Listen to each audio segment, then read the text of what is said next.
Tem país que todo mundo sonha em conhecer, tem país que muita gente sonha em morar, e tem país que o próprio povo faz fila para ir embora. A Bolívia, infelizmente, está nesse terceiro grupo. Sabe aquele ditado de que quem ama fica? Pois é, por lá, nem quem nasceu quer ficar. Mais de um quarto da população já declarou que, se pudesse, largava tudo e ia embora. A Bolívia hoje é o país com menos estrangeiros vivendo em toda a América do Sul. Nem refugiado quer ficar. Mas por que isso está acontecendo?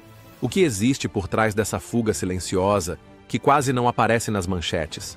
Como é que um país que já foi símbolo de resistência, de luta indígena, de soberania, virou um lugar que até os próprios filhos querem abandonar?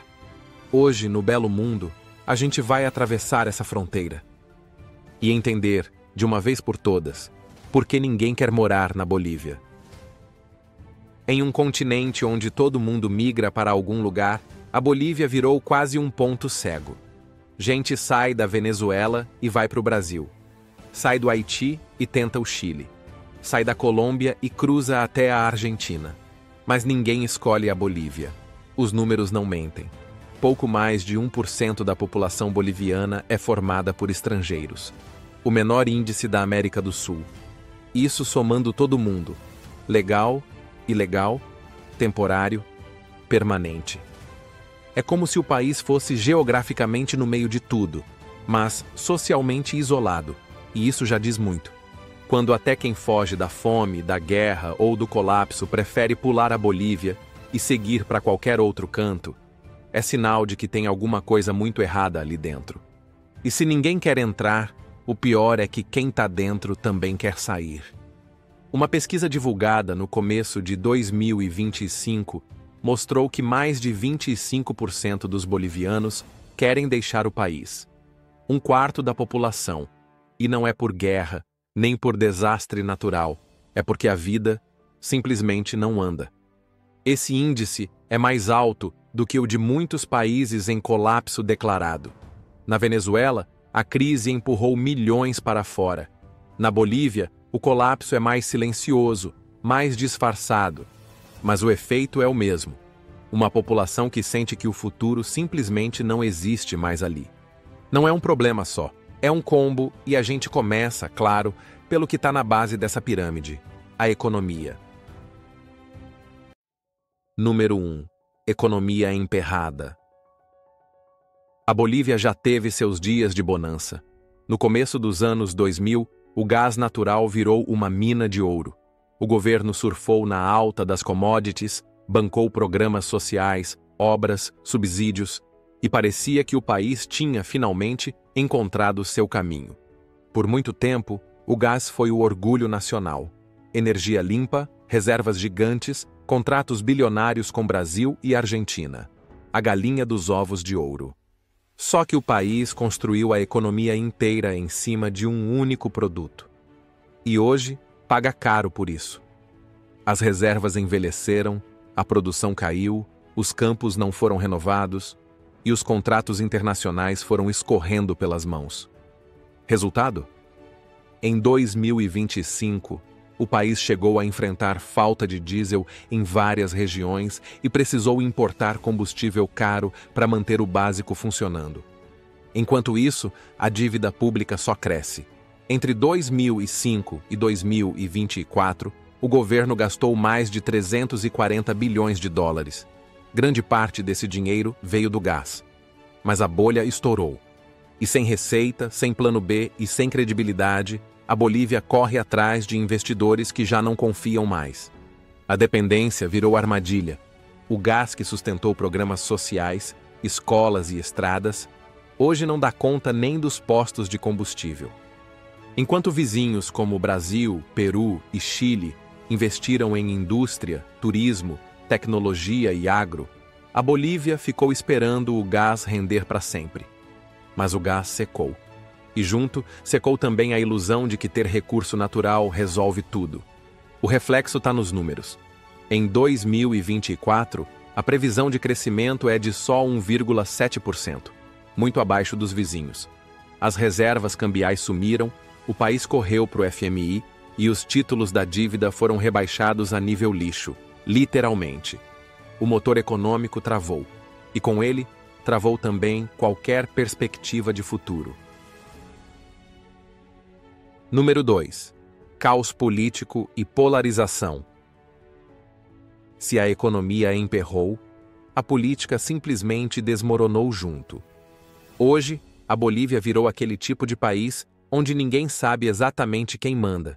E pior, quem está no poder também não tem muita certeza. O presidente Luiz Arce tá lá, sentado na cadeira. Mas governar, que é bom, tá difícil. O Congresso vive travado, cheio de disputa. E até dentro do próprio partido, o MAS, a briga come solta. De um lado, Arce tentando governar. Do outro, Evo Morales, o ex-presidente, querendo voltar com força total e disposto a derrubar quem estiver no caminho. Enquanto os dois se engalfinham, o país virou terra de ninguém. Projeto não anda, lei não passa, reforma não sai. E a população só assiste revoltada, sem entender como tudo foi parar nesse ponto. Para piorar, em 2024, rolou até tentativa de golpe em La Paz. Tropas na rua, Congresso fechado, ministros fugindo de votação. E desde então, o país vive num clima de desconfiança, greve para todo lado, tensão nas ruas e aquela sensação estranha de que tá todo mundo no modo sobrevivência. A verdade é que, ao contrário de outros países que até tropeçam, mas seguem caminhando, a Bolívia parece simplesmente travada. Número 3. Saúde em colapso. E como sempre, quem mais paga essa conta são os de baixo. A crise bate primeiro, e mais forte, onde dói, no sistema de saúde. Quer um dado? A Bolívia investe menos de 6% do PIB em saúde pública. Isso é pouco, muito pouco. E o resultado está aí, escancarado em qualquer hospital público do país. Falta tudo. Médico, enfermeiro, ambulância, remédio, sala de atendimento, insumo básico. Tem maternidade onde falta fralda. Tem posto de saúde sem gaze. E não é exceção. Virou rotina. E nem adianta achar que com dinheiro resolve. O setor privado é para quem está no topo da pirâmide. E não são muitos. Para quem depende do SUS boliviano, é torcer para não adoecer. Não à toa, a expectativa de vida no país despencou. Está na casa dos 68 anos, uma das mais baixas da América do Sul. E isso diz tudo. Porque quando viver começa a virar privilégio, é sinal de que o país está falhando no básico. Proteger sua própria população. Número 4. Educação. A Bolívia é um dos países que mais falam em identidade cultural nas Américas. Mas quando o assunto é preparar os jovens para o futuro, a realidade é outra. O sistema educacional ainda falha nas bases, e o impacto disso aparece em cada número. Hoje, cerca de 6% da população adulta é analfabeta, número que coloca a nação entre as piores da América do Sul nesse quesito. Mas isso é só a ponta do iceberg. A maior parte das crianças bolivianas até chega a frequentar a escola primária, mas quase metade não conclui o ensino médio, especialmente nas zonas rurais e entre comunidades indígenas. A disparidade entre campo e cidade é gritante. Enquanto nas áreas urbanas há escolas com alguma estrutura, acesso à internet e professores com formação, nas regiões mais isoladas tem professor dando aula em galpão de madeira, sem material, sem carteira, sem energia elétrica. Crianças dividem sala entre séries diferentes e há longos períodos de aulas suspensas por chuvas ou falta de transporte. E quem consegue se formar, olha para frente e se pergunta: e agora vou fazer o quê? Porque a verdade é que as universidades públicas estão quebradas, sem dinheiro, sucateadas. E as particulares são para a elite. Resultado?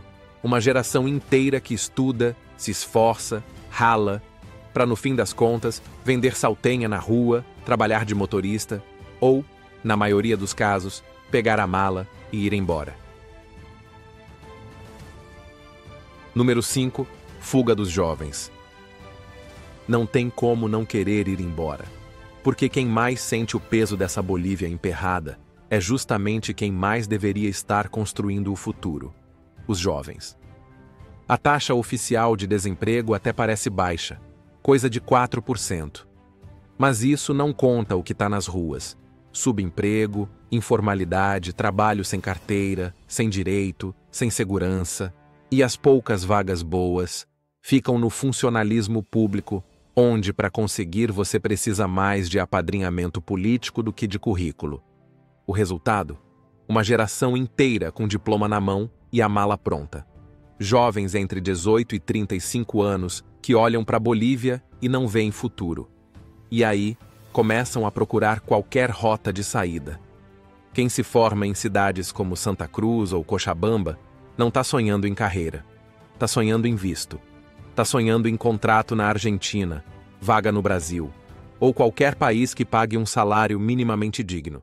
Porque na Bolívia, cada diploma virou praticamente um bilhete de embarque.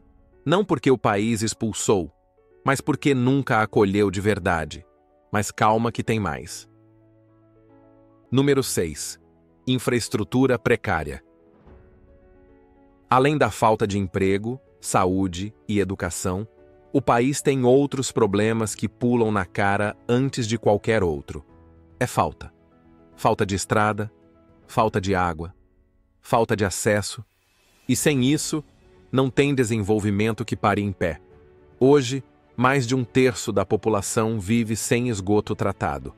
E nas zonas rurais, a situação é ainda mais desesperadora. Tem lugar onde menos de 10% das famílias têm acesso a saneamento.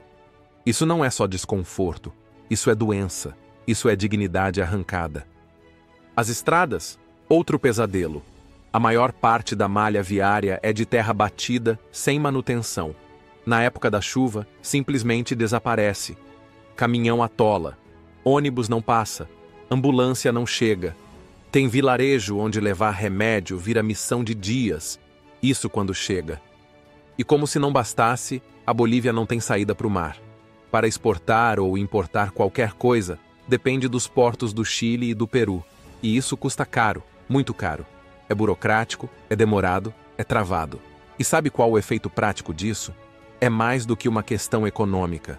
É psicológico. Porque quando a estrada não chega, o futuro também não chega. Número 7. Segurança pública sob ameaça. A Bolívia adora repetir que é um país pacífico, mas quem vive nas cidades ou tenta atravessar o interior sabe que não é bem assim.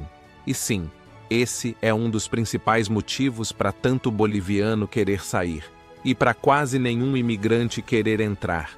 A segurança pública no país está longe, bem longe, de ser confiável. Nas 3 maiores cidades, La Paz, Cochabamba e Santa Cruz, o número de assaltos, furtos e até sequestros disparou nos últimos anos. Dados da Ocindex mostram que, só entre 2020 e até 2024, a percepção de insegurança urbana subiu quase 30%. O reflexo está nas ruas. Comércio fechando mais cedo, gente evitando circular à noite, bairro onde, depois de certo horário, nem delivery se arrisca. E o pior, a própria população não confia na polícia. E não é sem motivo. Falta viatura, falta combustível, falta salário e sobra denúncia de envolvimento de agentes com milícias e grupos criminosos. Em 2023, por exemplo, munições fabricadas pela própria indústria estatal boliviana foram apreendidas, nas mãos de bandidos na fronteira com Brasil e Paraguai. Nas zonas rurais, então, a coisa degringola de vez. Tem lugar onde o Estado simplesmente não existe. Roubo, invasão, execução, nem se investiga. E quando investiga, não dá em nada. Enquanto vizinhos como Peru e Chile investem pesado em inteligência e controle de fronteira, a Bolívia fica no meio, com fronteiras abertas, forças frágeis e uma criminalidade que cresce na sombra. A tal da tranquilidade boliviana hoje é mais lenda do que realidade. E quem está por trás de boa parte desse caos tem nome: narco. Número 8. narcotráfico e economia. Por trás de boa parte do caos na segurança, tem uma engrenagem que gira na sombra e movimenta mais dinheiro do que muita indústria legal. O nome? Tráfico de drogas. O país permite o cultivo da folha de coca para uso tradicional, como chá, remédio, rituais. Todo mundo sabe. Só que na prática, uma boa parte dessa produção não vai parar em xícara nenhuma. Vai direto para os laboratórios clandestinos e de lá para o mundo. Hoje, quase metade da coca cultivada por aqui acaba nas mãos do narcotráfico. E isso criou um sistema paralelo. Uma economia do crime que funciona, emprega, paga e, muitas vezes, manda mais do que o próprio governo. O território virou corredor livre para cartéis de fora, mexicanos, colombianos, brasileiros. Eles operam rotas que cruzam o país inteiro e abastecem mercados no Brasil, na Argentina, no Chile e até na Europa. E nas zonas produtoras, como o Chapare, quem dá as ordens são os chefes do tráfico. Tem região onde a polícia só entra se pedir autorização. E às vezes, nem assim. O mais doido não é só tráfico, é toda uma estrutura econômica que gira em volta disso. Tem gente que planta, quem refina, quem transporta, quem faz segurança, quem cuida da logística. Tem até quem construa estrada do crime, para facilitar o caminho da droga. Para quem vive isolado, o crime preenche um vazio que o Estado nunca ocupou. Gera renda, resolve problemas, dá trabalho. E sim, também traz medo. Enquanto isso, o governo finge que controla, finge que não vê. Mas as apreensões nas fronteiras, os tiroteios, os desaparecimentos e os caminhões lotados de cocaína contam outra história. O narcotráfico já tomou conta de parte do país e ninguém mais segura. Número 9. Corrupção institucionalizada. Se tem uma pergunta que sempre aparece é: como um país tão cheio de recursos, com gás, lítio, turismo, biodiversidade, simplesmente não anda? A resposta é direta e dolorosa. Corrupção virou modo de governar. Virou regra, não exceção. Ela está em tudo. Na prefeitura pequena, no ministério, no Congresso. Está no contrato da escola que nunca foi construída. Está no posto de saúde que nunca tem remédio. Está no asfalto que some depois da primeira chuva. E isso não é papo de opinião, é dado. A Bolívia amarga uma das piores notas da América Latina no ranking da Transparency International, 28 pontos em 100. Só para comparar, o Brasil, com todo o histórico de escândalos, tem 38. O Uruguai, que é referência, tem 73. Dá para sentir o tamanho do buraco. E como isso se traduz na vida real? Fácil. Tem prefeito desviando verba de merenda. Tem ministério loteado para partido aliado. Tem empresa fantasma vencendo licitação. Tem verba pública financiando campanha e enriquecendo meia dúzia de famílias ligadas ao poder. Só em 2024, mais de 1.000 processos ativos contra agentes públicos por corrupção. Mas, pergunta se deu em alguma coisa. Quase nenhum termina em condenação. Porque aí entra outro problema. Justiça lenta, aparelhada, politizada, quando não, cúmplice. O efeito disso? Um país inteiro travado. O serviço público não funciona. O investimento some. A população perde a fé no governo, na política, no futuro. E a roda da miséria segue girando. Na Bolívia, corrupção não é um escândalo. É rotina, é sistema, é parte do modelo de gestão. E enquanto isso, o cidadão segue na fila do hospital, desviando dos buracos da estrada, e assistindo político comprar carro novo, trocar de casa ou fazer campanha com dinheiro que, na teoria, era para mudar a vida de quem está lá na ponta. Deu para entender agora por que ninguém quer morar na Bolívia? E para você, o que mais te chamou a atenção nessa história? Conta pra gente aí nos comentários. E se você curte esse tipo de conteúdo, que mostra o que ninguém está contando, já se inscreve no canal e ativa as notificações. Aqui toda semana a gente embarca para um destino novo. Muito obrigado por nos acompanhar até aqui. E até a próxima aventura por esse nosso belo mundo.